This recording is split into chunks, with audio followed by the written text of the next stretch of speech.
unfortunate, but it's the truth. And then you get baby progressives who maintain that only white people can be racist. No, it's just like everyone can be racist, except racism is not the same as like white anti-black racism is not the same as like anti-white racism, though. You know what I mean? Like that's an important distinction to make. Opinion on Alperen Şengün? He's the GOAT. I love him.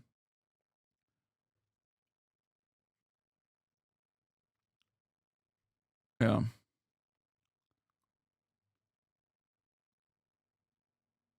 That Turkish basketball player did a Turkey USA Turkey vid. Bro, can you guys not send me Instagram reels? I know, look, I love you guys. A lot of us are old in here, but like, please don't send me Instagram reels ever because I don't want to watch Instagram reels. It's the hardest one to like actually watch on a desktop. Just send it to me in like YouTube form. I'm sure the original video exists on YouTube as well. Okay. Did you talk about Jank and Destiny? No. And I will most likely not watch it, and I will most likely not pay attention to that.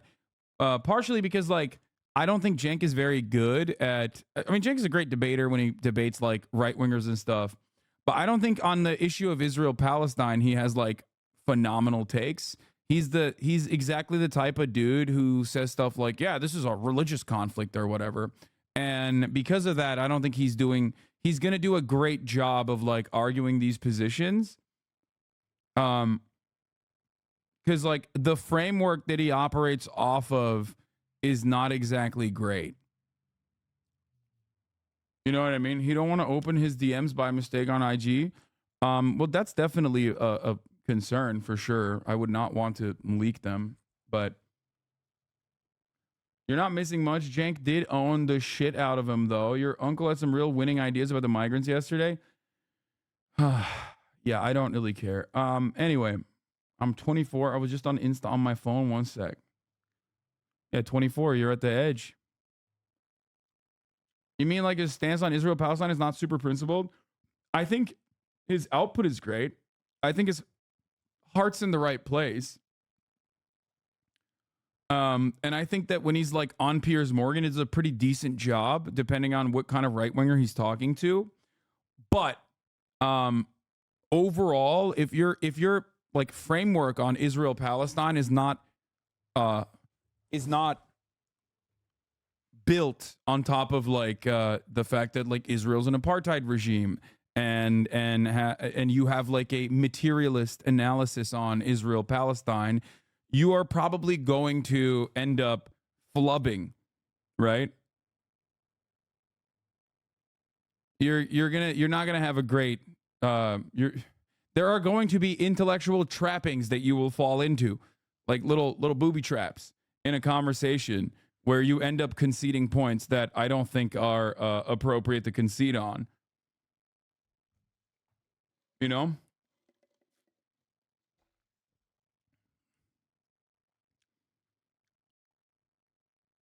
Or even just viewing it as a conflict over land and not religion. No, I think he views it as a conflict over religion and not land, because it is a conflict over land and not religion. Religion is just a motivator on top of the actual material interests. So anyway, that's my point. That's why I don't like listening to his debates on that kind of stuff, unless he's like straight up talking to like a weirdo right winger.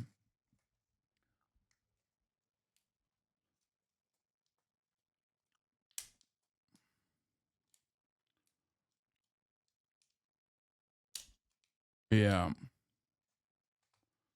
There was a Zoom call this morning with Gabor Mate, Angela Davis, Noor Erakat, and more people, and that's on the YouTube channel Just Peace Advocates. That seems sick. Okay.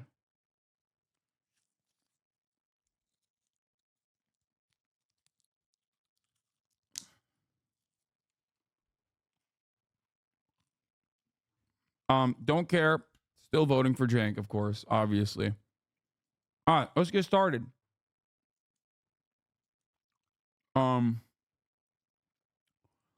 U.S. has approved the plan to strike Iranian targets in Syria and Iraq, officials say. Let's take a look. And Secretary concluding a very lengthy news conference talking about it being a dangerous moment in the Middle East. He said it had been difficult days for the Department of Defense since Sunday's attack, which killed 3 service personnel in Jordan. Then there was that lengthy apology about that controversy about his hospital visit, being treated for prostate cancer, which of course the president was not told about. He apologized to the American president, to his team and the public. He gave a long explanation, but he said it was an explanation, not an excuse. We're listening to all of that. Nick Beake is in Jerusalem for us. Nick, let's return to the many comments he made on the potential US retaliatory action. Obviously minimal details, but what we've learnt is that the attacks over a number of days, there'll be a series of attacks, they'll be inside Iraq and Syria, and crucially not inside Iranian territory itself. Yeah, Matthew, I thought it was really interesting listening to the US's top defense official there, outlining how the White House sees Iran as stirring things up in the Middle East. We've already heard from one of his colleagues how this part of the world... It's kind of funny because like this kind of back and forth has happened, not to the same severity, not to the same intensity for a while. Like, the only reason why the media is paying more attention to it is because right now, tensions are really high due to Israel's ethnic cleansing campaign in Gaza. But Iranian-backed proxies and militia groups that have been operating in the region almost in perpetuity.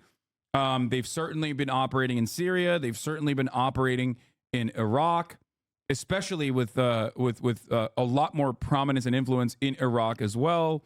And this is this is not new. The fact that there's like a back and forth scuffles occurring with like minor, I would say oftentimes minor and maybe sometimes some serious casualties, often on the side of the Iranian backed proxies, but it's a real tit for tat.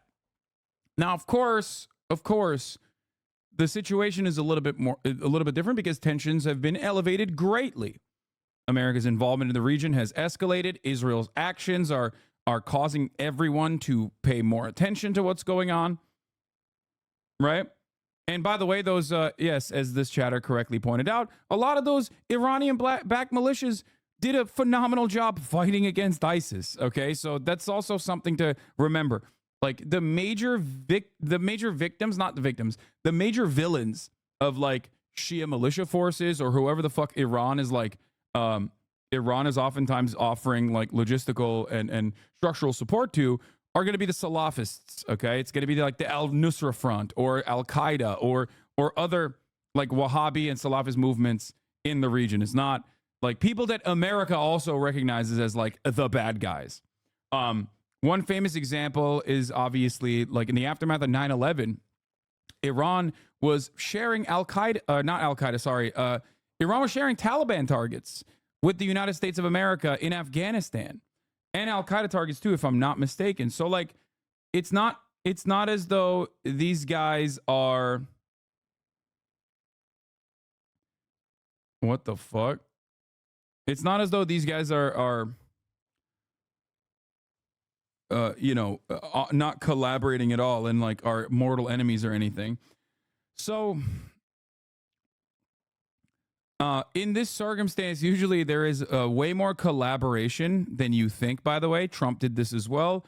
They'll tell ahead of time to the other country that they are going to be bombing certain positions, and then those positions will be emptied out. It will still be harmful to the operations, but it's usually more of a collaborative bombing campaign. It's weird, but that is usually how it works.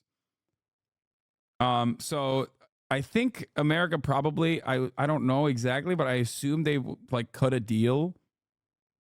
I assume they cut a deal with Iran maybe, and maybe Iran didn't want to cut the deal, but why would they want strikes in Iran? No. None of this is in Iran. This is not okay. One thing to consider here. Okay. Iran is not as far as I understand, this bombing campaign is not going to target Iran. It's simply going to target Syria and Iraq. Okay? That's usually how this works. They don't just like strike at Iran directly. They strike at the proxies in Syria and they strike at the proxies in Iraq. The people that suffer are going to be the Syrian people, the Iraqi people, depending on where they're striking. But that's usually how this goes. However, that's not enough for the Republicans, as Ben Shapiro, Lindsey Graham, and many others are currently salivating at the prospect of striking Iran directly. That would be a major escalation, which would lead to major retaliation from the Iranian forces directly. The IRGC would most likely start operating with great severity and most likely damage infrastructure that America and the rest of the globe relies on, specifically on the energy side of things. They would most likely immediately start launching missiles that are not as easy to apprehend or defend against on like oil refineries and the like. The campaign will reportedly target Iranian individuals and facilities in Iraq and Syria, as well as proxy forces, says Elint News. I think the aim here is to potentially kill Iranian-backed Iraqi militias members as well as their facilities. The reason they're saying it will be across multiple weeks is because they could wait until the IRGC forces let their guard down and re-enter Iraq and Syria and hit them.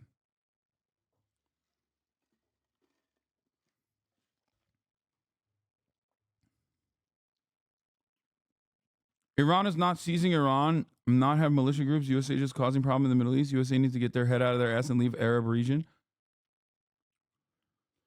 Isn't this literally what happened before Trump won in 2016 when Obama bombed Syria? Well, Trump did a similar thing.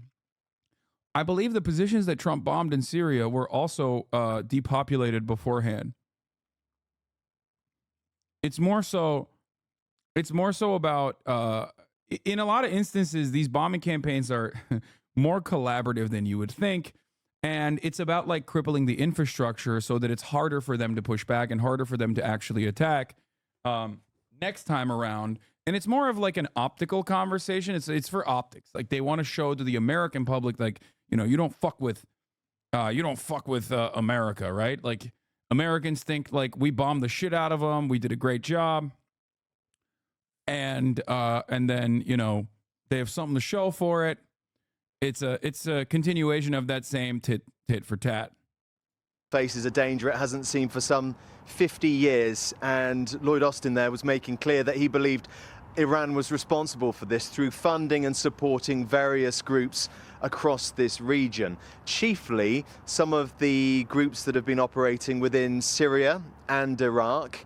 And of course, he said that it didn't really matter how much Iran knew about that specific attack at the weekend in which 3 American service personnel were killed. He said the fact that Iran are giving weapons and giving backing to these groups means that Iran is responsible, and that's why Iranian targets will be looked at in the coming hours and days at a time of America's choosing, he was saying. But yes, you're right, there will be no strikes on Iranian soil. I think that was always seen as highly unlikely. The White House saying they don't want a wider conflict, they don't want to exacerbate things, but they do have to send a message. And of course, that sending a message extends to a few different things in the Middle East at the moment, notably the Houthi rebels who have been firing from within Yemen out towards the Red Sea. They say they've been hitting ships which are linked to Israel, the US, the UK, and they've been doing this in solidarity with the people of Gaza. And they say they'll continue to hit shipping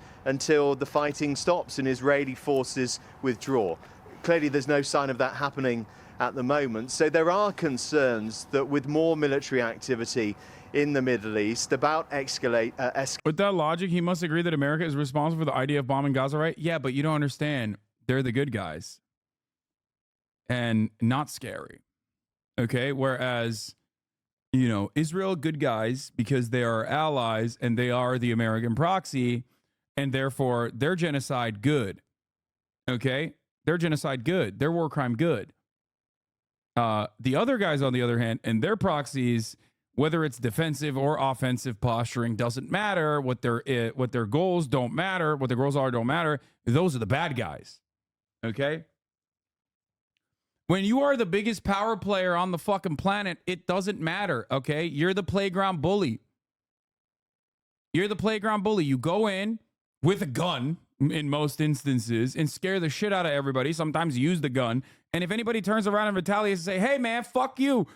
Not even like slaps you or anything. Just says, fuck you. You go, oh, sorry. I have to shoot you in the face point blank. How dare you? How dare you say fuck you to me? It is the worst thing you've ever done in your entire life. Here it is. It's the last thing you will ever do.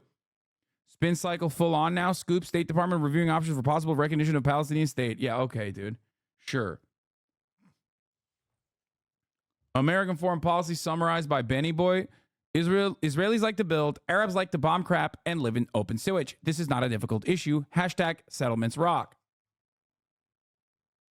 That's it.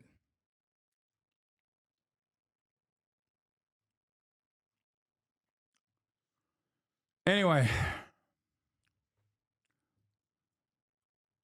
Escalation, but certainly America is setting out how it will respond after those deadly attacks at the weekend, but they say they do it in a calculated manner, at the same time sending a message to Iran that this sort of activity from their proxies will not be tolerated. Matthew. Nick Peake there in Jerusalem. Thanks very much for the perspective where you are. Let's go back to Washington to our State Department correspondent Tom Bateman, who was listening to all of that. And Tom, what was your assessment? Well, let's talk about Iran first of all, because, you know, what is new today is that our colleagues at CBS News reporting that the approval has been given for strikes over a series of days, and crucial. What I mean by collaborative is like, this probably is not collaborative. Here's what my assumption is. Okay. Wee woo, speculation alert. The United States of America went to Iranian proxies or went to like the Iranian spokespeople and whatnot and told them, hey, you got to give us a fucking dub here. Okay. We have to hit some shit. And then Iran probably was like, if you hit our shit, we will fight back.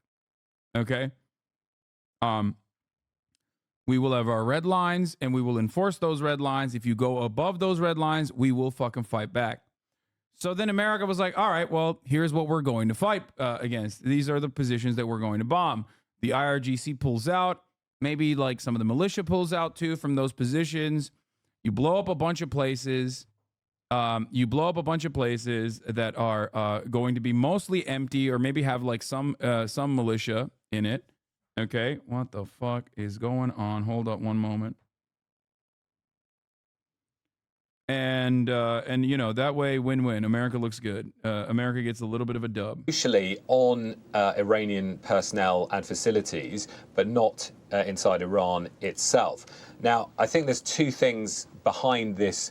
The fact that this information is now coming out, because what we heard from Lloyd Austin is they always say they're not going to sort of telegraph their military action. They're not going to speculate before it happens on exactly where may be targeted. That's the very sort of public from the podium line. But this information is now coming out obviously from elsewhere in the administration, because I think what they want to do is to show to the Iran hawks here in Washington that they are going to respond decisively. It is coming, but they're kind of keeping things in a holding pattern, because people will be asking the question, well, why haven't there been any military strikes already since these 3 soldiers were killed at the weekend? So I think there's one thing to say about the targeting, and that is it's very notable that this does not mention Iran itself. That's what some Iran hawks here want to see, but it does talk about Iranian personnel and facilities in Iraq and Syria. Now, that is still would be a very, very considerable action. There are Islamic Revolutionary Guard Corps, IRGC, Iranian personnel in parts of Iraq and Syria. So the targeting of them by the US would be significant. That is supposed to meaningfully deter further strikes against US personnel. But, you know, the fact is the reported approval here doesn't appear to be against Iran itself. They're trying not to draw in Tehran into a wider confrontation, direct action. Mehmet Walsho says, instead of targeting foreign nations you've meddled with for decades and instead, I don't know, target your healthcare and shit education, yeah, good luck. Yeah, this is at the heart of my argument for decades at this point. I'm always saying this exact same thing. How about we do a war on like actually fucking things that genuinely, legitimately harm Americans? Okay, how about we do that?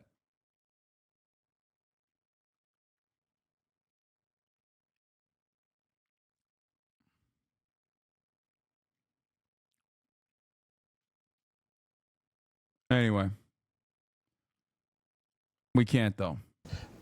Between the US and the Iranians. And I think it's important here that, you know, they've also mentioned the weather.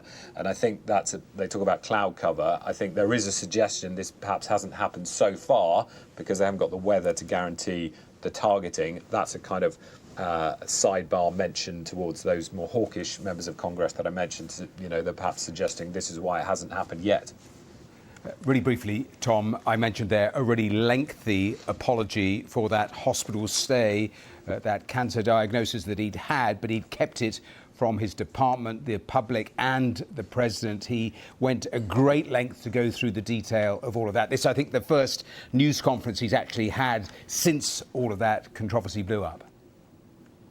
Yeah, I mean, it's the first time he's been at the Pentagon publicly since all of this. This has been this has put huge pressure on Joe Biden during, the biggest military conflagration in the Middle East, in many, many years that he's been, this crisis that he's been trying to deal with. He's had his own defense secretary, literally taking part in calls about operational activity from his hospital bed.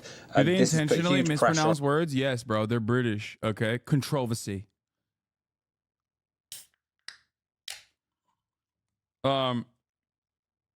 Yeah, it's great. Lloyd Austin is supposed to be the big guy. Okay.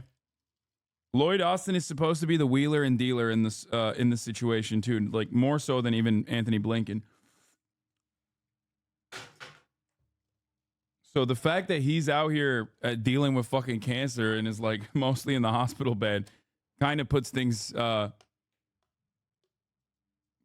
into a really weird situation.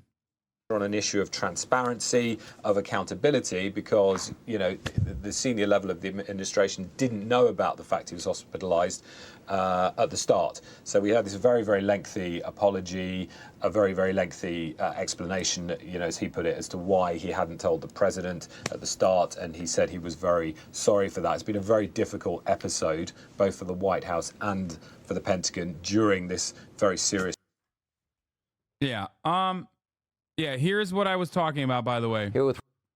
Here's the horniness that you have from the likes of Lindsey Graham. Lindsey Graham and others look at the situation and go, it's not hard enough. We have to kill Iranians and hit them hard and hit them directly.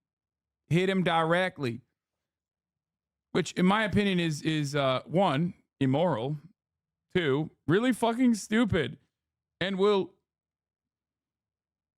escalate conflict, pull us into fucking World War III, okay? I don't know. It's just, there is no upside to this whatsoever. Reaction, South Carolina Senator Lindsey Graham. Senator, good to see you. Let me begin tonight with this. And I did, by the way, love your comments that they'll have blood on their hands, what's happening in the hearing today. We just had Josh Hawley on about, okay, Joe Biden said he's going to respond. There's been nearly 200 attacks. Yeah, he's going to respond, except not hard enough. This actually is a perfectly analogous situation to what I always say. Pull yourself out of like pull yourself away from the actual story that we're covering for a brief moment. Let's take a deep breath and let's look at the situation that we have in front of us. Okay? Joe Biden, behaving in an incredibly reactionary manner, is never going to get the proper recognition from the right, because it doesn't matter. They will always defeat you. They're the right. They're the right wing. They're the real reactionaries. No matter how far right you go as a Democrat, you will always lose to the real right wing. You cannot out-patriot them. You cannot out-racist them. You cannot out-compete them on immigration. And the Democratic Party in this last quarter, for some weird reason, maybe because they just genuinely want to lose, I don't fucking know, has decided, oh yeah, no, what we should be doing is hit the most incredibly reactionary strategies that we possibly could, lending credence to the psychopathic nonsense that the Republicans push for on a daily basis, and completely lose to them. We're losing the arguments across the board. There is no counter messaging against immigration being perceived as a problem, a national security problem. It's done. We've given up on that front completely. Okay? There is no counter messaging against like potentially de-escalating conflict. We've completely lost ground on that front too. Okay? It's just terrible.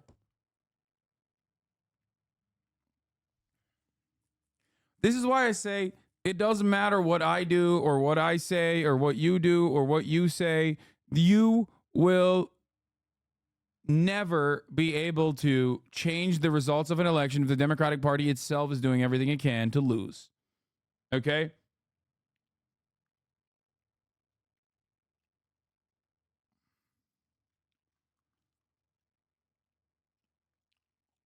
John Fetterman waved the Israeli flag from the roof at anti-Israeli protesters showed up at his house in Braddock, and the red pilling of Fetterman continues. Yeah, I saw this. This is like so weird. It's such a weird thing that he's doing. It's just so odd. He has become more pro-Israel than pro-Pennsylvania.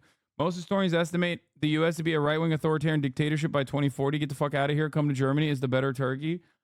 Yeah, no. Germany is also awful, especially when it comes to Israel. Like, is it the stroke? I don't know. Against American service members in Iraq and Syria. This day was inevitable because Joe didn't lift a finger. With over 175 attacks, he didn't do a thing except take out an empty warehouse. So he's emboldened Iran, the way I see it. What's your take?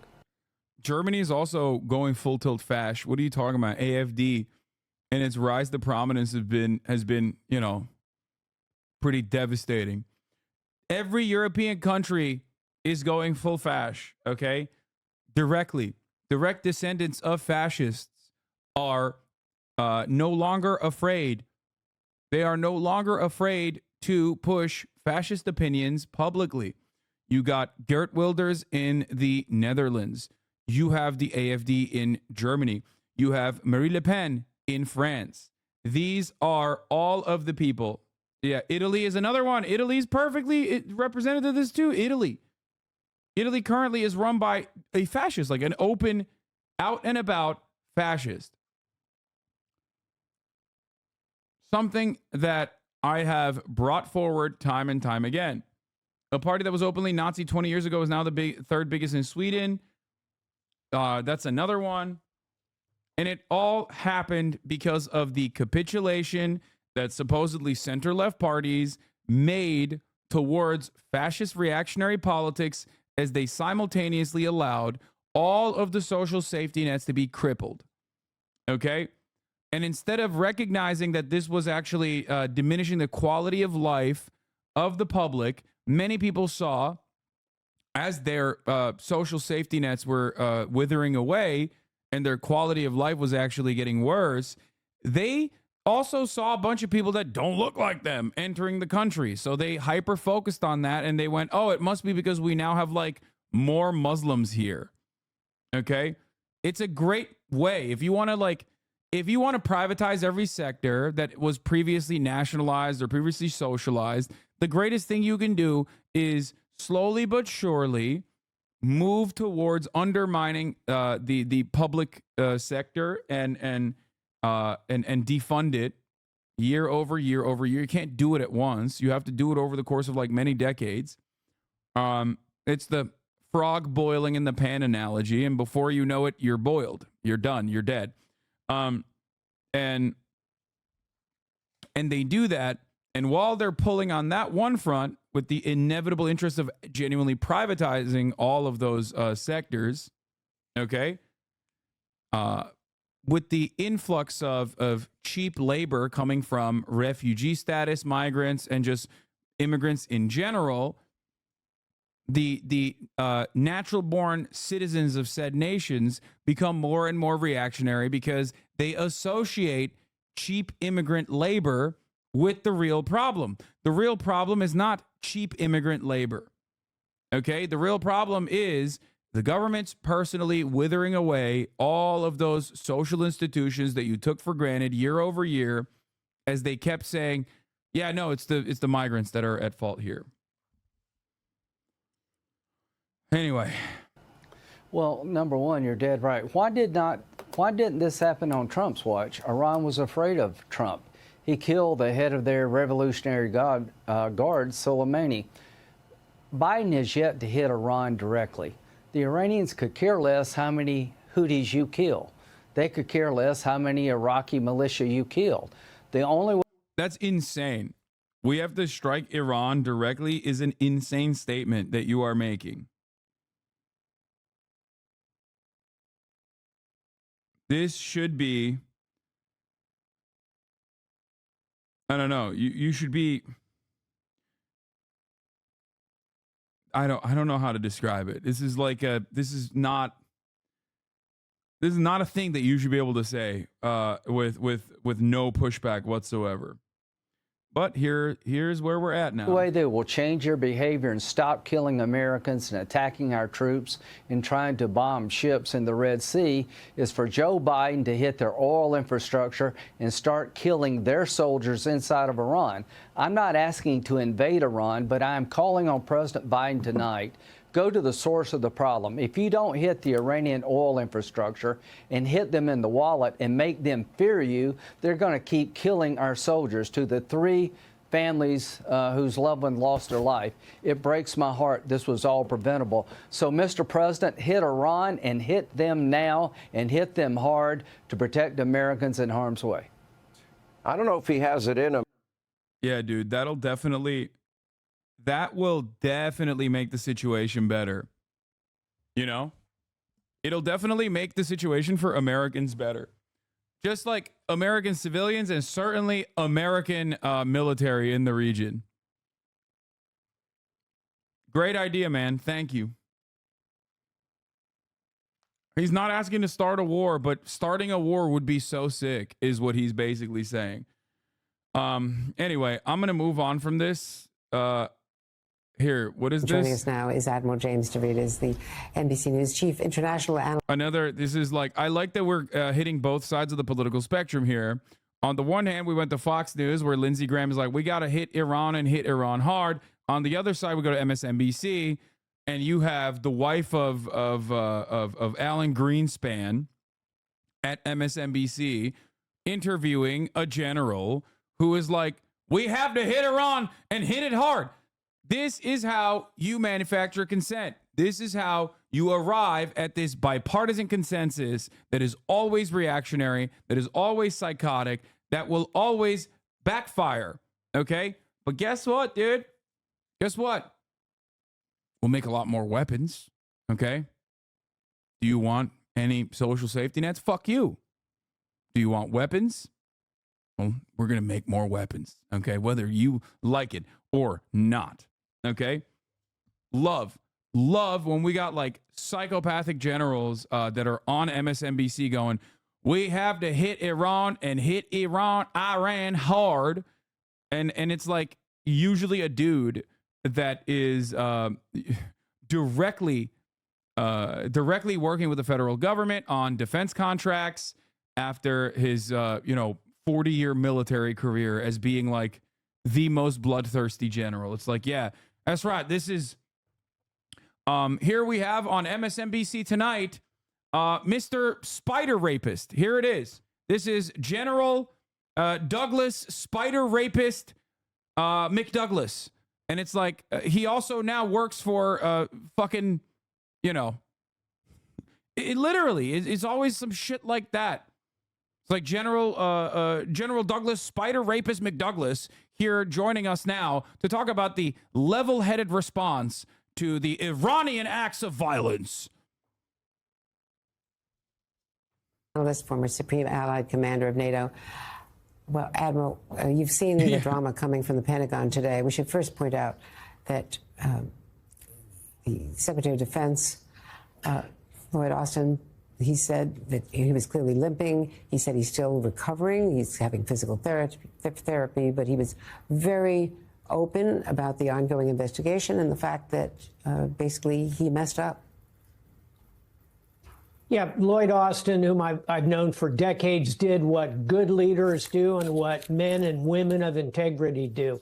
When they make a mistake, they admit it, they own it, they improve, they go forward, and any further action would be up to the president. And I think Lloyd Austin did exactly the right thing in coming forward now.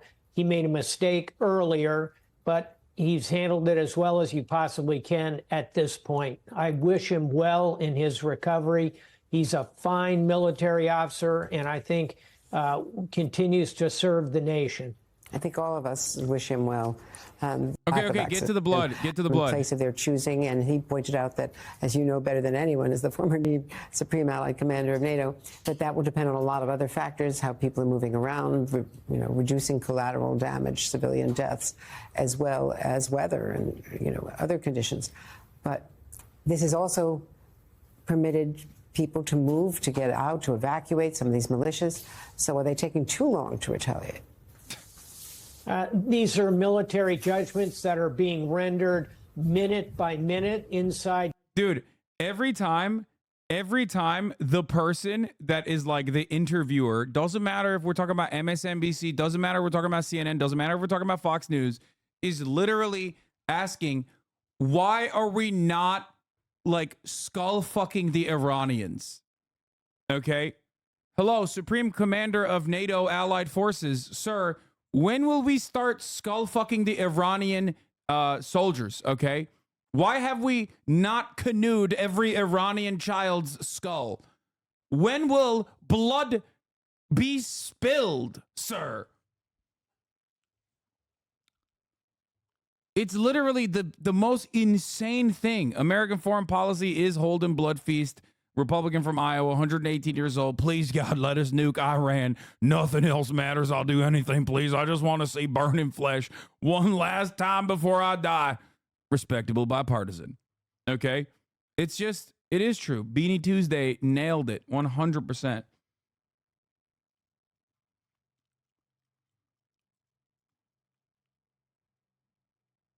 Brother, you are literally describing the gay airplane meme. Yeah. It's true, though. It actually is true. And where are all the people now that were like, Biden greatly de-escalated the drone wars, as a matter of fact? Well, I'm so glad he did, so we could just like catch up at the last quarter. You know what I mean? Like Atlas 2 just caught up at the top of the hour and gifted 10 people 10 gifted subs, so they no longer have to see the ads at the top of the hour. You know what I mean? It's just how it is. It's just how it works.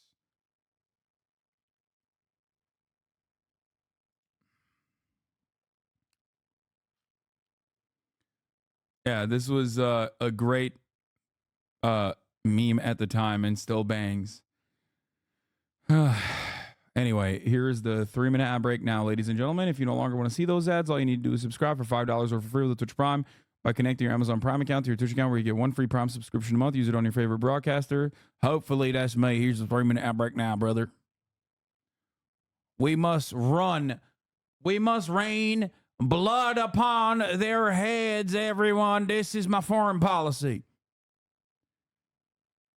Midterm elections are coming up. Keep an eye out on these rising stars, the 2018 election candidates of note. Weasel Snrat, Republican from New York, principled lawyer. Main principle is to only defend rapists. Stuart Paul, Republican from Ohio, libertarian, but also wants to use taxpayer money to find and kill his ex-wife. Jillian Drillint, Democrat from California, founder of a startup that sends underprivileged youth to fight in the IDF. Oh, that's such a good one. Numbers Fuckstein, Democrat from Maryland, just wants to fuck around with tax credits and shit to see what happens. Dylan Sled, Democrat from Pennsylvania, unemployed college dropout, heard about UBI on a podcast and went, oh, what? Sick. Free college, free healthcare, free schmurda, vastly more qualified than 99% of Congress. Scum shit, Republican from North Carolina, Nazi. Norm Respectable, Republican from Montana, also a Nazi. Dresden Norris, Independent from Washington. Spends 5 hours a day on Twitter. Vows to have the rest of Congress executed if elected. Encyclopedic knowledge of foreign policy, but doesn't know what a filibuster is. Dorian Salazar O'Malley, Democrat from Michigan, community organizer, highly unusual candidate, exhibit qualities of a member of the fabled white working class, but isn't white. 538.com rates him most likely to end up mysteriously dead a week before election. Holden Bloodfeast, Republican from Iowa. We've already covered that a million times over. 119 years old. Please, God, let us just nuke.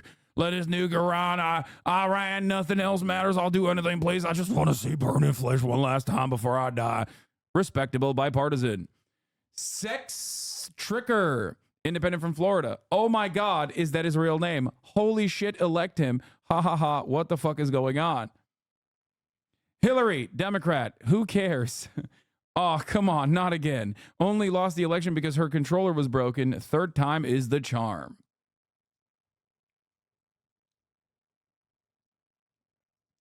These are all really cringe. Sorry, this is some Reddit socialist shit. This is what is known as a joke. And this is what is known as, what are you talking about? Being hawkish on all Middle Eastern states is the epic-based socialist position. Haven't you heard? Yeah, those guys we joke about. I don't know if you know that. Like, the update to this would literally be, like, I mean, these are all candidates that are running, but the update to this would be like, you know, xylitol Magnus, okay? If we were doing, like, BreadTube and, like, political commentators, it would be like, Xylitol Magnus, okay, had a sex scandal 5 years ago, okay? Had a sex scandal 5 years ago. As questionable ethics on pedophilia and loves to debate it anyway, okay? Went through a libertarian phase and might still be in that libertarian phase. Last but not least, will always take the position of American foreign policy, will suspiciously always align himself or themselves or herself with the American foreign policy.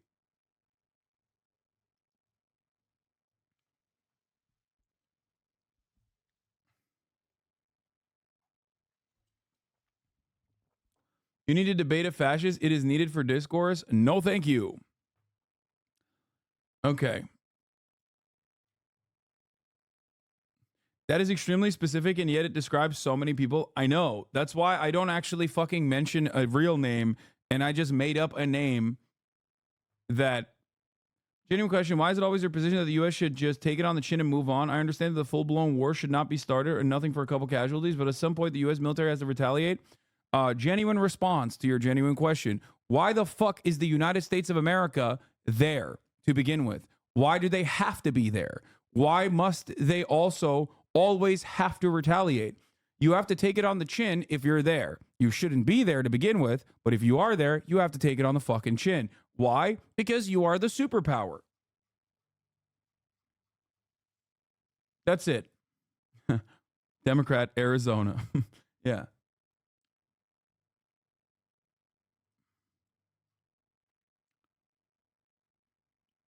Like, these guys are not attacking us inside of United States boundaries or United States borders. These guys are attacking our soldiers that are weirdly and suspiciously planted all across the Middle East. But because that is like such a normal position for many Americans that we take for granted, that it literally, no one ever asked like, wait a minute, why the fuck are there soldiers in like Jordan? Why the fuck are there soldiers in Iran, or not Iran, sorry, Iraq and Syria? Why are there so many U.S. military bases? Like, why are they on the oil fields?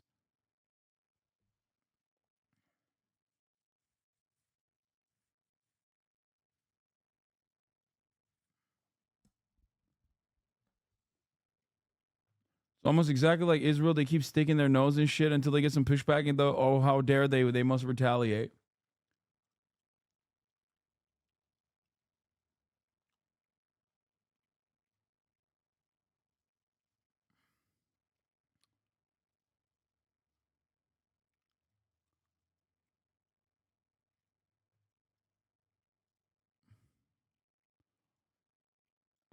I don't know what this map is. I suspect is this like all the bases that the United States has in the region? Is that what you are showing me? I can't wait for like one of these bases to not be correct so that like every fucking neoliberal NATO head on Twitter could be like, look at this fucking dumbass, dude. There's no base there. It's probably dated. Wow. Out of the 85 military bases that you're showing on this map, one of them actually moved recently. Haha, therefore I have owned you. The major point that you were trying to make is that, you know, why the fuck are there so many goddamn bases in this region? This one, I know personally, literally has nukes in it. Why is Iran surrounding the American bases? That's what I'm saying. It's like, Iran, how about you fucking chill out, you know?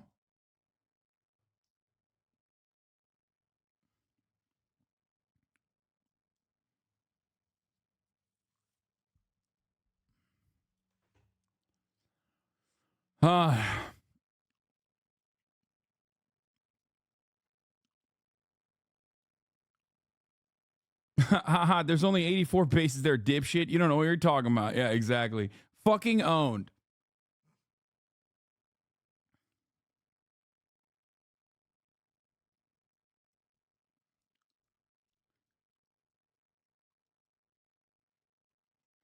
You mean like this video? Save it.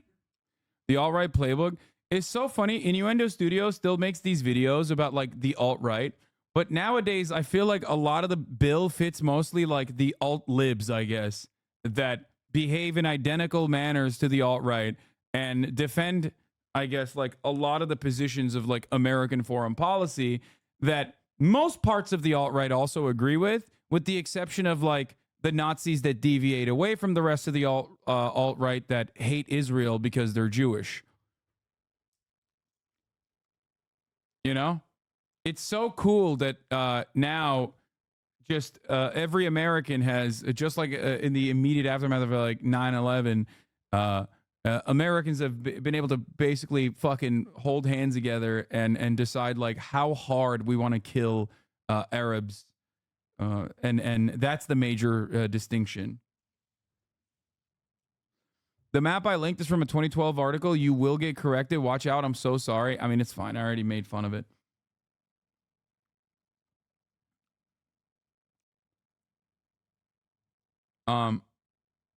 He's got good content on Seen Through Deceptive Rhetoric. No, I know. It's just like people that used to troll on 4chan but just found out about Nordic healthcare and social democracy and only support white trans people but will melt POC. Yeah, it's like a very weird, it's a very weird, oddly specific group of like new Hitlers, I think. It's just like the new wave of fascism with liberal aesthetics is awesome. And it's kind of funny because like even the alt-right, because neoliberalism has created this like liberal monoculture, even the dumbass right-wingers are also using like bodies and spaces ass language. You know what I mean? So like everyone is basically coming to this middle where people are like, actually, sweaty, I'm a white identitarian and you are attacking point of privilege, your reactionary sentiment towards my white skin, which is an inalienable characteristic of mine, is actually quite concerning. And it's like, dude, what are you saying right now? You're just like fucking a woke white supremacist. Like, what is happening?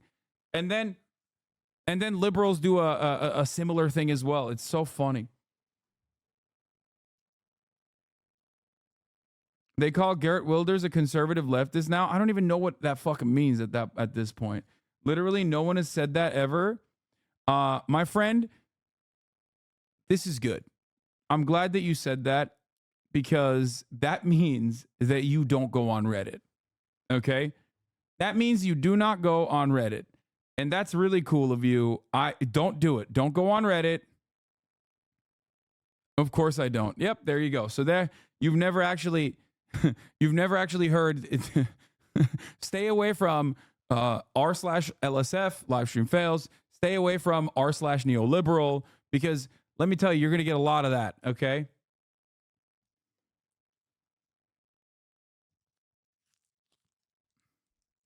Don't go on r/world news. Don't go on r/Europe. Stay away from Reddit in general.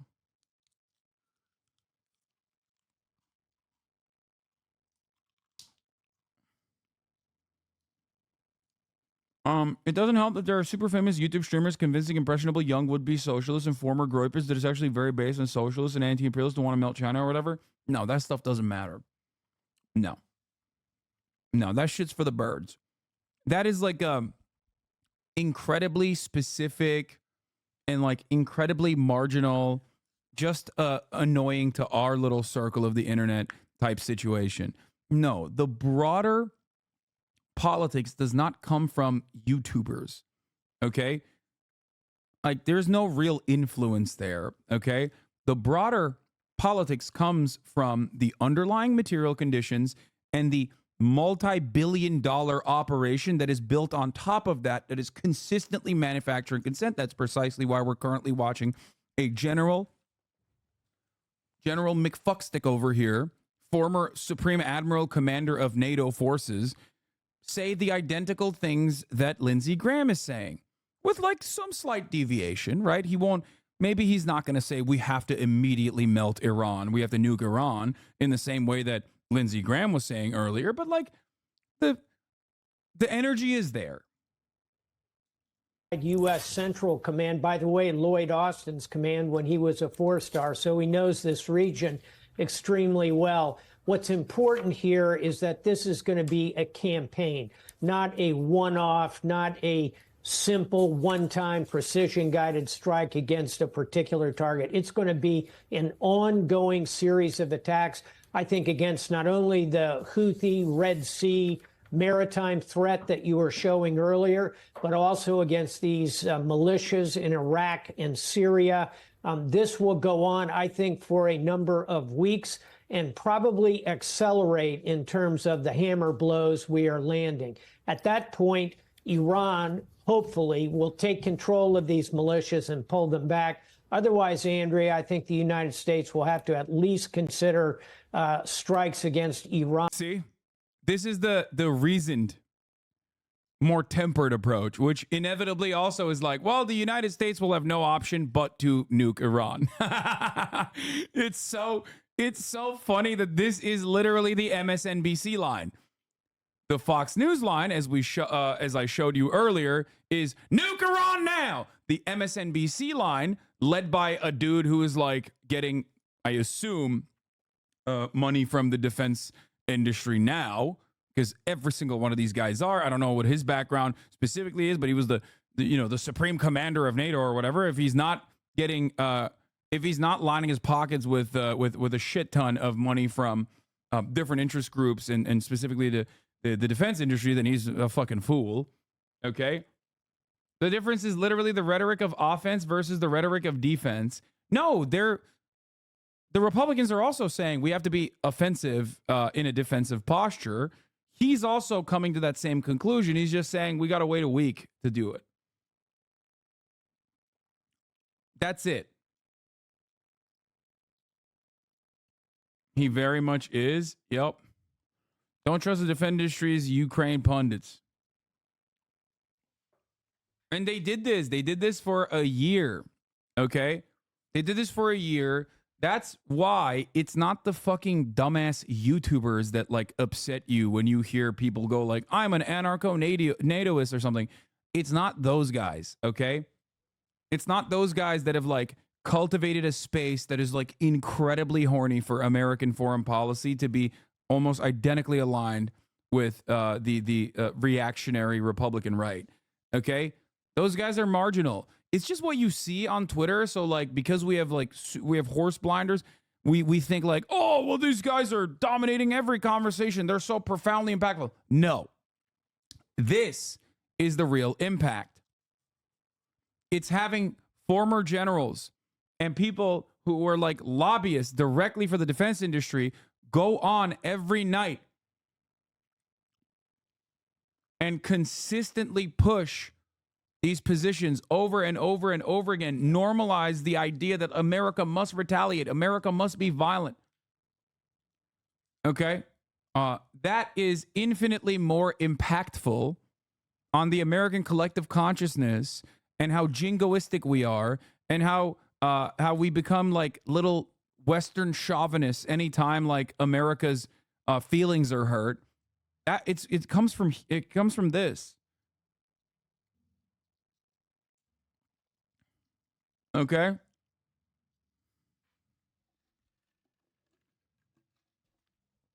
I was talking about this with a buddy of mine who's, let's say his immediate relative used to be a CNN producer and like a die-in-the-wool, like regular, straight down ballot, strong D Democratic voter. Producer for CNN, no longer a producer.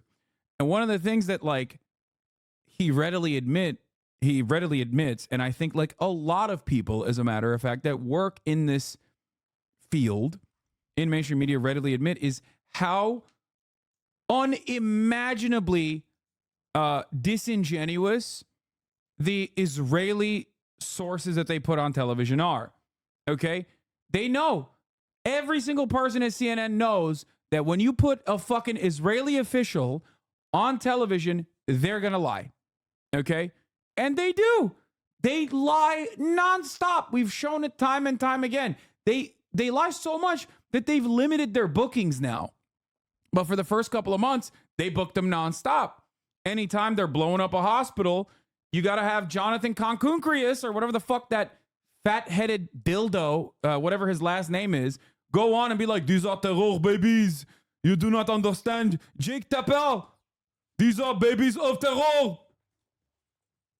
That's why we have to do this. Like, literally, they were these babies were throwing terror rocks. You know? Yeah, here it is. Our Nazi correspondent, like, he did that. They did that every fucking Jonathan Cocksuckrius. Fucking got him. They did that every day. They did that every day, every fucking day. Do you think that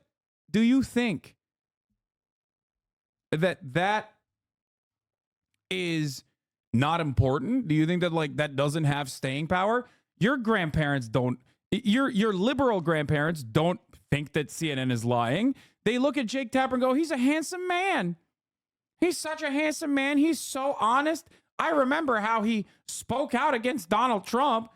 They have no framework where they think like maybe CNN has a different interest here, okay? They have no way of like looking at this or like reading the New York Times and thinking like, I wonder if the New York Times is biased. And the unfortunate problem is that many people who do recognize that these outlets are biased end up becoming psychopathic right-wingers who think everything is a psyop. Taylor Swift is a psyop. The New York Times is trying to make me gay by making me take a vaccine. It sucks. I feel so lonely all the time because those who are like supposed to be media literate, who try to like exercise a little bit of caution and like see through the lines and read between the lines and recognize that like American State Department is always going to have bipartisan consensus and like our media operations are regularly going to churn out propaganda that is like very, very pro-Israel, even when you don't think that it is pro-Israel, for example, or pro-war in general, even when you don't think that it's pro-war, for example. It just sucks that like, when you have a more reasonable approach to this kind of thing, many of the other people on the sidelines that actually are like fake news, they're running the fake news line over and over again, are like weirdos. They're psychos. They're just anti-vaxxers and QAnon supporters and shit like that. It sucks. I want to pull them back into like reality, and I can't do that. And I can't even pull the fucking liberals away from the understanding that like the media does regularly have a serious bias when it comes to churning out pro-State Department propaganda. And I think this is a perfect demonstration of that. That's why I showed you the right-wing moment here, and that's why I showed you what the MSNBC line is on, striking Israel. On directly. Let's hope we don't get there. Well, there are a number of people in Congress, as you know, in both parties calling for exactly that. There have been more than 160 attacks against U.S. and international forces, and nothing seems to have deterred these Iran-backed militias. Did I say striking Israel? Sorry, that's crazy. Striking Iran, of course. Absolutely correct, and I think we're at the final exit before the tunnel, so to speak. We need to be communicating that directly to Iran. I think we are doing so. We need a very robust series of strikes. And by the way, not just against militias, but against Iranian Revolutionary Guards who are outside Iran conducting the training, the organizing, the equipping of these militias, this so-called. All right, yeah. Every day is the same. U.S. shoots down missile posing imminent threat to U.S. aircraft. Not to mention, libs have reflexively latched on to mainstream media more in reaction to the right's rejection of it. I mean, to a certain degree, I think so. Speech is heavily controlled in many different ways with mainstream media. People that are honest or honest speaking generally do not rise to the top. Or, look, the way it works is that there is a neat confine that, like, there's a box of ideas that are permissible, that are appropriate, that you can speak on. Okay? If you are anti-capitalist in any meaningful way, or if you're anti-American State Department in any meaningful way, which is just another way of saying anti-capitalist because American State Department operates at the behest of capital, then you have to toe a very serious line. You have to toe a very specific line. And if you deviate away from that, you'll get clapped. On the right, that line is on the right, that line is straight up like openly being a Nazi. If you are openly a white supremacist Nazi and you say that you're a white supremacist Nazi, you know, you pull a fucking Kanye West, then you've crossed the boundary. Okay? But everything before that, like Tucker Carlson, you have not crossed that boundary. Tucker Carlson is a fucking straight up white nationalist, right? But he never says he's a straight up white nationalist. He simply asks, what's going on? These are all coincidences, right? And when he does that kind of rhetoric, it doesn't matter. But like if you're marginally center left on some of these issues that puts you at odds with the interests of capital, you're done. You're out. You're not getting elevated. You are not going to get elevated. So there is no like extreme principles on both sides that are equivalent to one another that you can actually point to. There's no moral equivalence there anyway, right? But there is nothing. I mean, there's nothing that even comes near. Like Mehdi Hasan is a liberal in many respects, right? He's a liberal in many respects. And yet he still got punished. He still got clapped.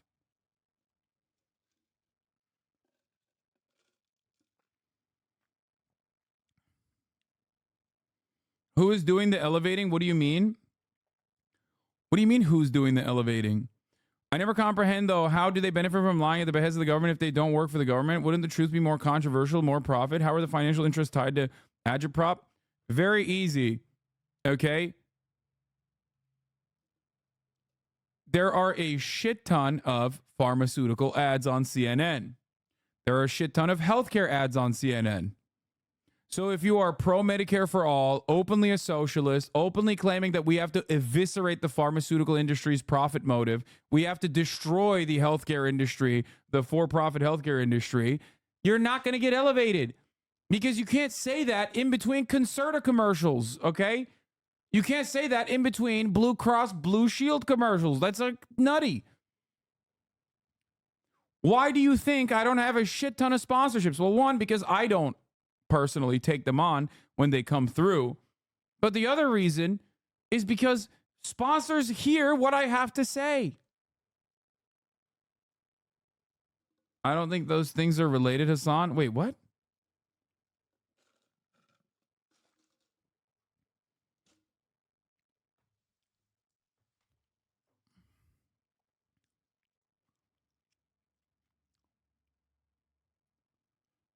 I mean, here, this is a timeless censoring organization. Here, Noam Chomsky writes, manufacturing consent. Andrew Marr asked him a question. You talk about censorship. You talk about censorship in organizations like, and he very quickly retaliates and says, I'm not talking about censorship at all. I'm talking about elevation. And he describes how this operates. This is a perfect answer to your question. Tell me how that works. You're not suggesting that proprietors phone one another up, or that many journalists get their copy spiked, as we say? It's actually Orwell, you may recall, has an essay called Literary Censorship in England, which was supposed to be the introduction to Animal Farm, except that it never appeared. in which he points out, look, I'm writing about a totalitarian society, but in free democratic England, it's not all that different. And then he says unpopular ideas can be silenced without any force. And then he gives a two-sentence response, which is not very profound, but captures it. He says two reasons. First, the press is owned by wealthy men who have every interest in not having certain things appear. But second, the whole educational system, from the beginning on through, just gets you to understand that there are certain things you just don't say. Well, spelling these things out, that's perfectly correct. I mean, it's the first sentence is what we expand on. This is what I don't get, because it suggests that, I mean, I'm a journalist, people like me are self-censoring. No, not self-censoring. There's a filtering system that starts in kindergarten and goes all the way through. And it's not, doesn't work 100%, but it's pretty effective. It selects for obedience and subordination. And especially, I think so stroppy people won't make it to positions of influence. Behavior problems, or if you read applications to a graduate school, you see that people will tell you he's not doesn't get along too well. It's like it's like the drill tweet, you know. Remember on like October 8th or 9th or 10th or something, like Kick 100% went to every big streamer. There is a reason they didn't go to you, even though regardless you would have never taken a deal. Yeah. Listen. Well, I mean, I guess by way of XUC, they kind of tried to prod that out, and I was literally like, fuck no. But yeah, because they can't afford me, dog. That's why. By the way, as I've said before, for the record, like being consistent and being principled in this situation doesn't fucking matter, okay? It doesn't. You just keep getting punished. If anything, people will turn around and go, yeah, dude, there's no way he's actually this consistent. We must find a hypocrisy here. So, you know, he's just, it usually doesn't matter. Anyway, yeah, this is the tweet that I'm thinking of. The Middle East is complicated because it's bad to support smothering orphans in hellfire, but I also really want to graduate Harvard. Okay, that's it. Same principle works in that in the media as well. It's like, yeah, I like internally I think what Israel's doing is like kind of fucked up, but also simultaneously I kind of want to, you know, make more money and get elevated to a position of like executive producer inevitably, and that's it. With his colleagues, you know how to interpret those things. I'm just interested in this because I was brought up, like a lot of people, probably post the Watergate film and so on, to believe that journalism was a crusading craft and that there were a lot of disputatious, stroppy, difficult people in journalism. And I have to say, I guess what I'm saying is what makes an org like the Reuters or AP objective, but CNN and others not? The former arguably do more original reporting and scoops than the latter. Wait, I never said the AP or Reuters is objective either. No, I don't think the Associated Press is objective. The Associated Press, for example, in this regard, the Associated Press also is not even close to being objective. Okay? Guess what? For example, when the Israeli death squad went in to a West Bank hospital in Jenin, okay, the Associated Press literally said the Hamas-backed health ministries hospital. It's the fucking West Bank. It's actually the Palestinian Authority that runs that hospital. Technically. Well, not really, because it's still, I believe it's like the Jenin brigades, but, or I don't know how exactly the hospital structure works in Jenin, but it's certainly not Hamas. Like, that's the point is, like, it's little things like that, little errors like that here and there that demonstrate biases, right? There's no objectivity there.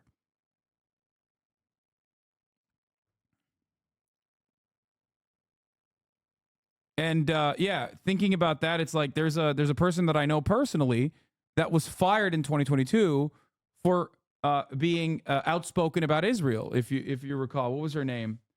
Damn it! Like literally, they fired a journalist specifically for being outspoken about Israel. So Emily Wilder, yes. No, not Katie Halper. Emily Wilder. So my point is, I think actually Katie Halper might have been fired from somewhere too. I don't really remember, but my point is like, none of these guys are actually objective. They come close to objectivity. I guess you could ask the question like, what is objective, right? Katie Halper got fired from The Guardian for saying Israel was an apartheid. I think I know some of them. Well, I know some of the best and best-known investigative reporters in the not from The Guardian, from The Hill. United States. I won't mention names, but whose attitude toward the media is much more cynical than mine. In fact, they regard the media as a sham, and they know and they consciously talk about how they try to play it like a violin. If they see a little opening, they'll try to squeeze something in that ordinarily wouldn't make it through. And it's perfectly true that I'm sure you're speaking for the majority of journalists who are trained, have it driven into their heads that this is a crusading profession, adversarial, we stand up against power, a very self-serving view. On the other hand, in my opinion, I hate to make a value judgment, but the better journalists, and in fact the ones who are often regarded as the best journalists, have quite a different picture. And I think... Yeah.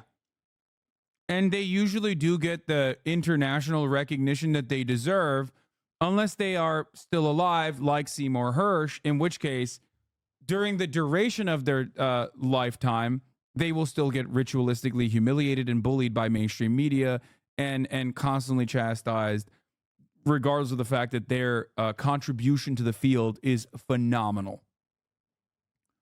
Okay? I guess what I'm wondering is, what's in it for CNN to warmonger as opposed to just reporting the news in a naive sense? They can still have access they want without being outwardly opinionated and pro-war, yet they're always pro-war. No, they can't.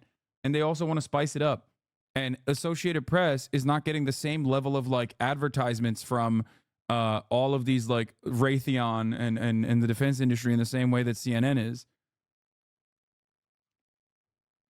It is a direct... The interest of the media overall, whether people recognize it or not, whether it's like people deliberately going, I'm going to do this, I'm going to promote this position, whether people recognize it or not, is still going to be aligned with, State Department narratives, but also aligned with the corporate oligopoly, because they are getting paid by the corporate oligopoly.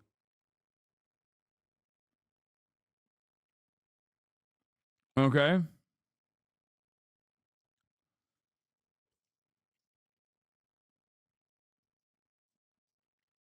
Most people also don't recognize that they're being biased, as Chomsky's mentioning, because like if you're so ingrained in the liberal monoculture, then you don't even sometimes think about it. You just think like, well, what do you mean? This is just the truth. This is just the objective truth. And people that are naysayers against the objective truth are probably naysayers because they have like a secondary a bias here, like they're Muslim, like Hasan. Maybe they just have a fuck America, I hate America attitude or something, not realizing that I live in the United States of America and obviously would not want it to fucking fall apart. Okay? Under new threats as the Pentagon prepares to retaliate for the deadly drone strike in Jordan that killed 3 American soldiers. Chief Global Affairs anchor Martha Raddatz is in Jordan. Good morning, Martha. Good morning, George. We are in one of the most remote parts of Jordan. The Syrian border is just behind me. Iraq is off to my left. These are the countries from which the Iranian-backed militants have launched attacks against Americans.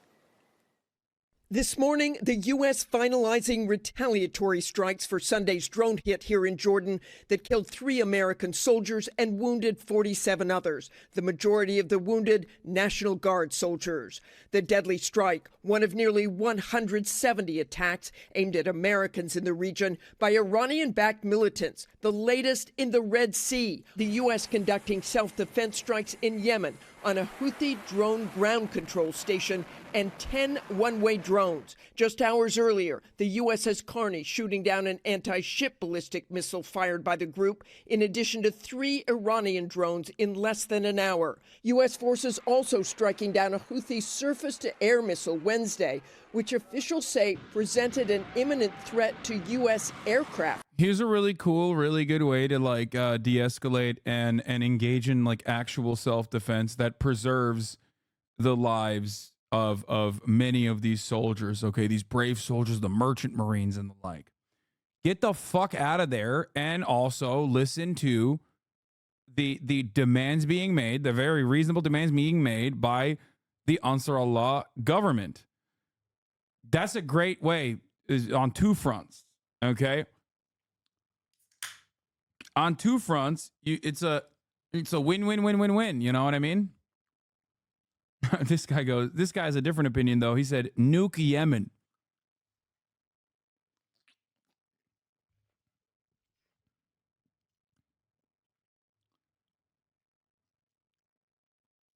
Operating in the area.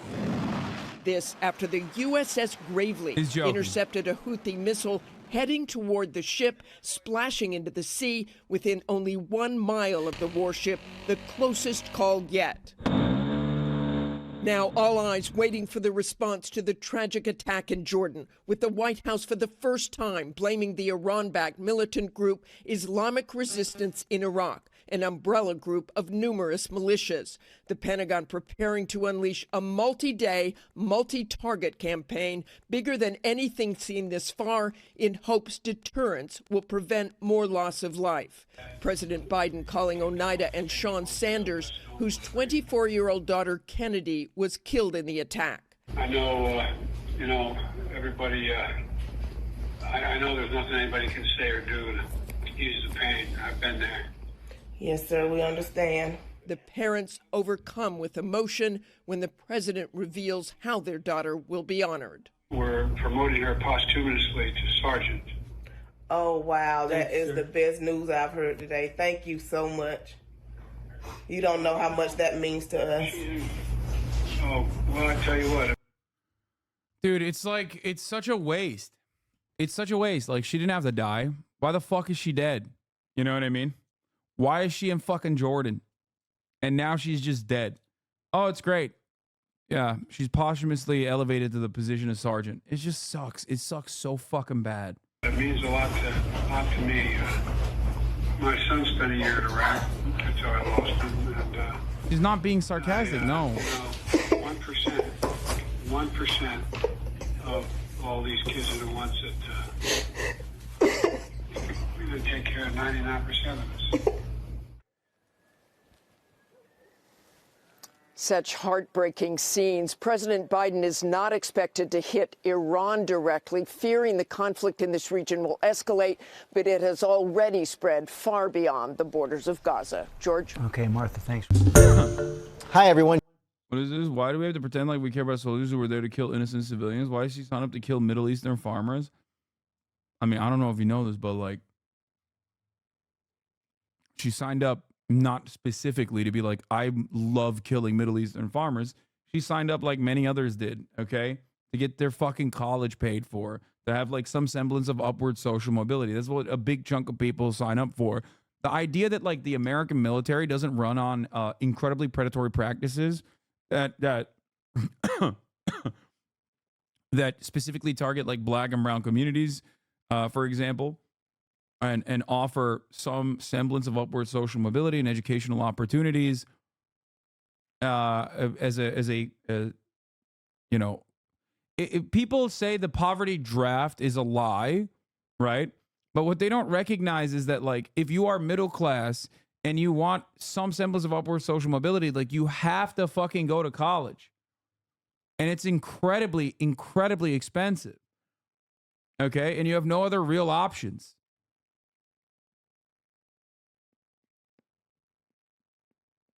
Biden's son died in Iraq? No.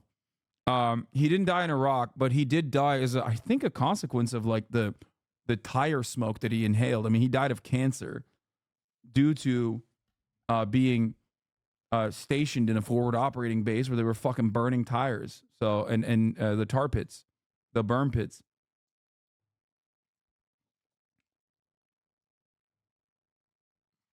It's really interesting to think about because it's like Biden couldn't pay for his fucking health care. Like, think about that. Biden couldn't pay for his health care, and he had to, he was going to take out a third mortgage on his house or something, and Barack Obama was like, okay, don't do that. You're the VP. Like, I will pay for it. And yet, this man still ran for president against Bernie Sanders because Bernie Sanders was going for Medicare for all. It blows my fucking mind. The U.S. Army's massive socialist jobs program, but man, it's so fucked up and predatory. My cousin got $60K in debt for 1 year of college and opted into the military to continue with schooling without committing financial suicide. Yeah. He literally said he died in Iraq to the woman. Oh, I didn't hear it. All right, anyway, here's the Wall Street Journal, which, by the way, sucks ass, okay? There's some good reporting that comes out of the Wall Street Journal every now and then about Israel, but usually, by and large, their reporting is ass-sucking, okay, of the ass-sucking variety. This is a video where they ask the question, why does the U.S. support and fund Israel so much? Let's take a look. Israel's response in Gaza to the Hamas attacks has led to protests across the U.S. demanding a ceasefire, with many calling for an end to U.S. military aid to Israel. If you want my money, you better listen to me. The U.S. provides about $3.8 billion in aid to Israel every year, and since World War II, the U.S. has provided more foreign aid to Israel than any other country. But today, there are increasingly vocal I wonder why, guys. Because it's a fucking state, homie. That's it. And the most important state. Not the most important state, but like one of the more important states. That's it. That's it. That's it. That's it. Okay? The reason why I'm talking about like Wall Street Journal ass sucking on their coverage is like they had a former IDF PR person writing an article that cleaned up her fucking entire connection to the IDF where she was like, you know, she was just like posturing with like incredible propaganda recently.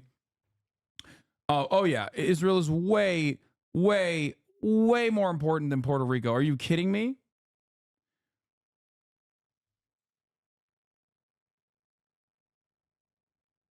Anyway, reading the New York Times and Wall Street Journal is actually part of what started me on the road to leftism. I started wondering why they referred to Israeli soldier deaths so much more empathetically than Palestinian civilians slaughtered, even when the numbers were wildly disparate. This was back in 2014, 2015. Yeah, always. It's a very healthy question to ask, usually. Israel received more in total from the federal government than Mississippi? I don't know about that. But did you see the Wall Street Journal opinion page yesterday? Yes, I did. This is why I'm saying, like, they suck ass, okay? Chicago votes for Hamas. Mayor Brandon Johnson supports a ceasefire in Gaza and not Chicago. That's the editorial board, guys. This is not just like one fucking psycho. This is all the psychos of the Wall Street Journal editorial board. Just something to remember always, okay?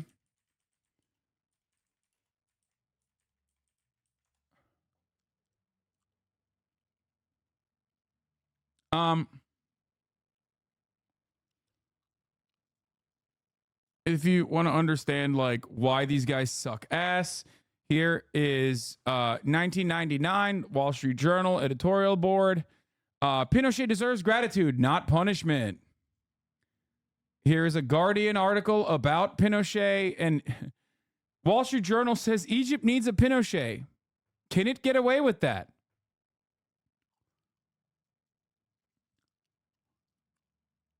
Wall Street Journal in 2000. Pinochet free at last.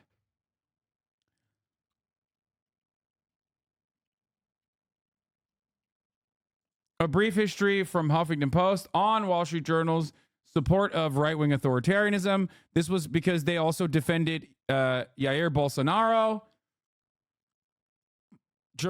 Wall Street Journal was very openly in defense of Pinochet long after his death and even up to his death. They consistently talked about how sick he was.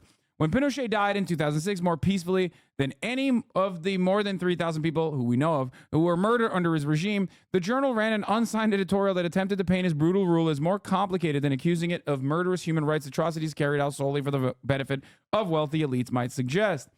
He took power in a coup in 1973, but ultimately he created an environment where democratic institutions would prevail, the journal said.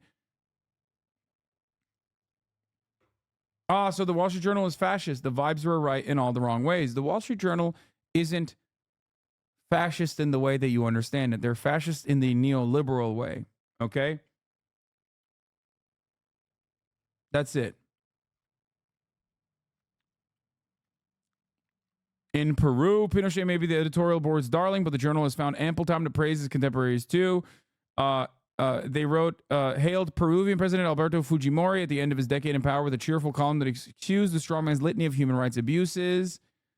In Argentina, gave them some credit. O'Grady and the Wall Street Journal have at least shied away from unabashed praise of Argentina's military dictatorship, which was led by Army Commander Jorge Rafael Videla and ruled the country with an iron fist from 1976 to 1983.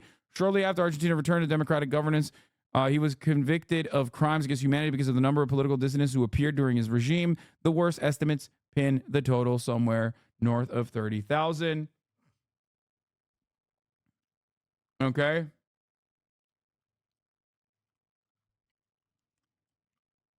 In Colombia, former Colombian President Alvaro Uribe was not a dictator, but Uribe, who was in office, exhibited plenty of authoritarian tendencies as he sought to defeat the Revolutionary Armed Forces of Colombia, or FARC, the militant left-wing rebel group that was also responsible for widespread human rights violations. Anyway, in Saudi Arabia, when King Salman replaced his nephew with his son as the heir to the throne, the Wall Street Journal predicted that the new crown prince, Mohammed bin Salman, would usher in an era of modernity and reform. In Egypt was one of the first countries to overthrow its dictator by popular protest during the Arab Spring, but the Wall Street Journal's extreme relief, Egypt's Army General Abdel Fattah el-Sisi ousted the country's first democratically elected president, Muslim Brotherhood leader Mohammed Morsi, as I've talked about before, just a year after the election. In July 2013, as Barack Obama's administration scrambled for ways to avoid calling the military coup a coup, which would have required a cutoff of U.S. aid, the Wall Street Journal urged for the U.S. to back el-Sisi. Don't worry, we did that. Wall Street Journal won on that front. So yeah, the Wall Street Journal's position is clear. Pro-American dictatorships have more moral scruples, its editorial board wrote during the Arab Spring of 2011, because Wall Street Journal is the most neoliberal institution. And if you listen to neoliberal theorists, they will oftentimes say that I would rather have an authoritarian monarchist as long as they are not abiding by the principles of democracy in the way that we understand it, the tyranny of majority, of course, we don't like that, but instead democratizing the marketplace, ensuring that the markets are alive and well. That's all they care about, okay? That is how neoliberalism works. It's about government interference against democracy in most instances, and certainly against the labor union, okay? It's all about liberalizing markets through government interference, as a matter of fact, not the laissez-faire, not entirely the laissez-faire that we understand with a utilitarian approach, even though it's fraudulent, and also silly and childish to think that like pure laissez-faire economics would actually fucking yield laissez-faire economics would actually yield positive results. There's still a relatively utilitarian approach in the foundational principles here. They want to help as many people as possible. The neoliberals are like, I don't give a fuck about helping people as long as the markets are the best, because ultimately, as long as the markets with government interference are as free as they possibly can be, then, the strongest will always thrive and survive. And that will be good for people, even if like a lot of people die as a consequence. Okay, I fucking went to like a million different directions here. But anyway, let's get back to Wall Street Journal's video. Why does the U.S. fund and support Israel more so scrutiny much? of that aid from the left wing It of could the be Democratic good. This Party, could still be like one of those one-off good videos. To scuttle Biden's request for $14.3 billion in additional assistance to Israel. It's changing the nature of the discussion now. It was once frowned upon to criticize Israel publicly, and now you're seeing more and more that people are doing so, and those calls are getting louder and louder. This is a simple request for information. On January 16th, Senator Bernie Sanders introduced a resolution that sought to impose conditions on continued aid to Israel. It simply requests a report on how U.S. aid is being used. This is a very modest, common sense. It's so funny that, like, while Bernie is definitely still like a liberal Zionist, he is also one of the loudest critics of Israel in American Congress. I mean, it's true. He literally is. Aside from like Rashida Tlaib, Ilhan Omar, and the like, even though after October 7, he certainly has refused to say keywords like ceasefire and consistently held the position that Israel has a right to defend itself over and over again, which led me to obviously take away the Bernie cutout that has sat behind me for many, many years, even though I still love him in my heart and still wish him very well. I feel like he tarnished his legacy. It doesn't matter. He's a liberal Zionist. He fucking went to the kibbutzim in like during his like USSR honeymoon. He fucking loves. There's a part of his heart that still believes that like Israel is a overall good thing. Okay. So it's disappointing. It's disappointing, but it doesn't matter. Ultimately, he's still, in spite of his disappointment, in spite of his disappointment in the aftermath of October 7, he still is literally one of the most critical people against Israel. Think about that. Think about how slanted the American government is, that this dude who refused to push for a ceasefire, this dude who keeps saying Israel has the right to defend itself, Israel has to exist in the way that it does, who pushes this point, is the guy who's also saying, like, we got to fucking dial it back a little bit. Okay? It's kind of crazy how sad the state of U.S. politics is, the state of affairs. Proposal. Sanders' resolution would freeze aid to Israel unless the State Department produced a report within 30 days examining whether Israel has committed human rights violations in Gaza. What is going on in Israel right now is being done significantly with U.S. military aid. So the 2,000-pound bombs, which have the capability of wiping out entire neighborhoods, those are American bombs. As expected, the Senate overwhelmingly rejected Senator Sanders' resolution in a 72-11 vote. We can and should continue to push Israel towards a targeted prosecution of the war against Hamas in Gaza, but passing this resolution does not do that. In fact, I would say it is counterproductive to it. Are we complicit? And the answer obviously is yes, we are. And that's why I brought up this resolution, and I and other members will continue to fight for accountability from Israel. Even though the resolution failed, it represents a historic level of scrutiny for U.S. aid to Israel. Just the fact that the Senate is now forced to debate this issue publicly really shows that there's a changing tide. Even if it didn't go anywhere and it was overwhelmingly rejected, the fact that senators are now forced to grapple with this question publicly shows that there is increasing pressure to do more. An historic moment for Zion, which is celebrated in Washington at the office of the Jewish Agency for Palestine, as a small boy runs the flag of the new Jewish state out on the staff. In 1948, the United States was the first country in the world to recognize Israel. The United States recognizes the provisional government as the de facto authority of the new state of Israel. But there really wasn't financial assistance attached. There was a little bit of money, loans, to help resettling all the people into Israel. And of course, this was still right after the Holocaust. Many had suffered great hardships in the past. She, for instance, was evidently once merely a number in some Nazi Belsen. Which was an important part of the context for the creation of Israel. In the 1950s and 60s, the U.S. provided the new country with economic aid. But by the early 1970s, U.S. aid became mostly military assistance. In 1973, two Soviet client states, Egypt and Syria, launched a coordinated surprise attack on Israeli forces in the Sinai and the Golan Heights. Israel ultimately repelled the attacks and regained lost ground, but only after the U.S. made the decision to supply the Israeli military. Are you satisfied with the amount of equipment you're getting from the United States? I am very happy with what we are getting and very thankful for that.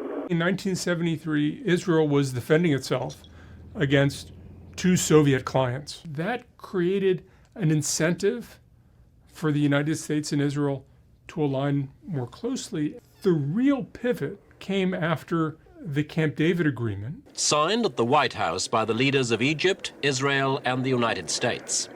After decades of mistrust and warfare, it looks as if American diplomacy has finally made possible a formal peace treaty between the two old adversaries. That really created a very different relationship with Israel, a very different American security commitment to Israel. And it was also the 1970s where Israel went from being a somewhat partisan, mostly democratic cause to being a bipartisan national issue. For decades, U.S. economic... Yeah, I wonder why, dude. Because American foreign policy is bipartisan. That's it. That's it. American foreign policy is bipartisan. And Israel is smack dab in the middle of American foreign policy.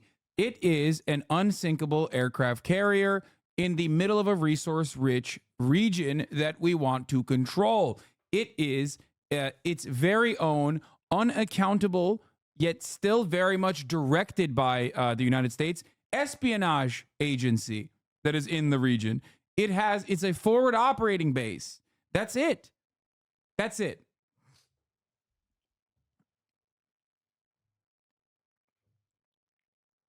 That's it. Economic aid to Israel helps support the Israeli economy, but since the rapid expansion of Israel's economy in the 1990s, U.S. economic aid to Israel began to gradually phase out in the 21st century. So there was a shift over time, agreed to by both sides, where the American assistance to Israel, which had been balanced after the Camp David Agreement in 1979 between economic and military assistance, became only military assistance. Part of America's strategy in the Middle East is ensuring that Israel maintains a qualitative military edge over its neighbors. This approach involves giving Israel first access to, or more advanced versions of, U.S. defense technology. It also offsets military sales to its neighbors with increased weapons packages or military aid to Israel. What this means is that when the neighbors want to buy a weapons system, the United States often has to arrange to also sell that weapon system to Israel.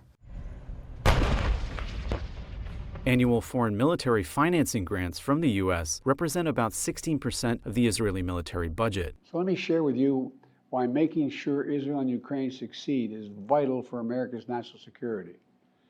You know, history has taught us that when terrorists don't pay a price for their terror, when dictators don't pay a price for their aggression. Yeah, he's right. Except you should say that about Israel. Yeah, when terrorists don't pay a price for their terror, like Israel, they just keep getting louder and prouder. They cause more chaos and death and more destruction. He's right. He's right. That's what Israel's doing, dog. Do something. Genocide Joe. In Israel, we must make sure that they have what they need to protect their people today and always. Last year, President Biden requested $14.3 billion in additional assistance to Israel. Sheesh. A $14 billion funding request would provide an additional $10.6 billion for the Pentagon to better equip Israel. The U.S. military response to the Hamas attack includes ammunition and interceptors to replenish Israel's Iron Dome system, which is the bedrock of the country's defense. Israel and America are connected now and forever. Historically, U.S. aid packages to Israel have faced little trouble getting through Congress because Israel has long enjoyed bipartisan support. Peace requires compromise, but we will never ask Israel to compromise its security. Can't do that. Oh, dude, shit. That's crazy. Oh, my God. Good thing we elected Biden, dude. He's totally going to have a different approach to Israel. Oh, fuck, that's right. He doesn't have the exact opposite approach. He has the exact same approach. Oh, shit. There has been remarkably strong bipartisan support for aid to Israel, but so remarkable, so shocking. It's the same thing behind Saudi Arabia. The notion that we have like real distinct policy disagreements between both parties when it comes to American foreign policy is the most foolish, the most idiotic thing I've ever heard in my entire life. There are slight deviations, but it doesn't matter. At the end of the fucking day, America will do what America must. For the last 5 to 10 years, we've seen increasing signs, certainly on the Democratic side in Congress, that maybe it needs to be qualified, maybe it needs to be conditioned in some way. Despite the different mood in Congress, it remains likely that Biden's new security package to Israel will pass the Senate. Israel has to end the threat of Hamas. Hamas is evil.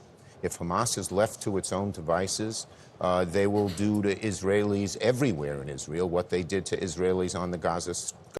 What? They will do the Israelis everywhere in Israel? Along the Gaza Strip. We're going to support.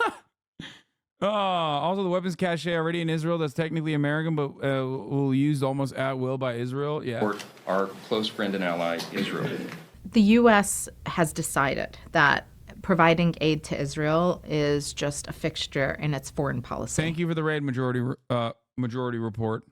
One thing that I have talked to officials about in recent weeks is, are there going to be conditions at any point? You criticize Israel's actions. Fuck no. There will not be. Why would there ever be any conditions? It's only just like, oh, please don't do it. But also, like, we will do everything we can. We will do everything we can to facilitate the baby murder. The baby murder must continue. You have to. Okay? You have to keep doing the baby murder. I'll fucking die if you don't kill more Palestinian children. I need it. I need it so bad. Oh, fuck. I need it so bad. Oh, no. And I have proof. I am going to read out, and this is like a perfect TikTok, Prem Tucker's, reporter for The Intercept's, bullet points on what the United States has done. Okay? This is a good TikTok as well. Since the International Court of Justice ruled 5 days ago that Israel is plausibly committing genocide, with a mostly 15-1 decision, by the way, to continue the court case, Israeli forces have reportedly killed 818 Palestinians and have injured 1,462 Palestinians. Also, since the trial that took place 6 days ago at this point, the Israeli forces reportedly killed, like I said, 818 Palestinians, injured 1,462. A 6-year-old girl watched as Israeli forces shot and killed her family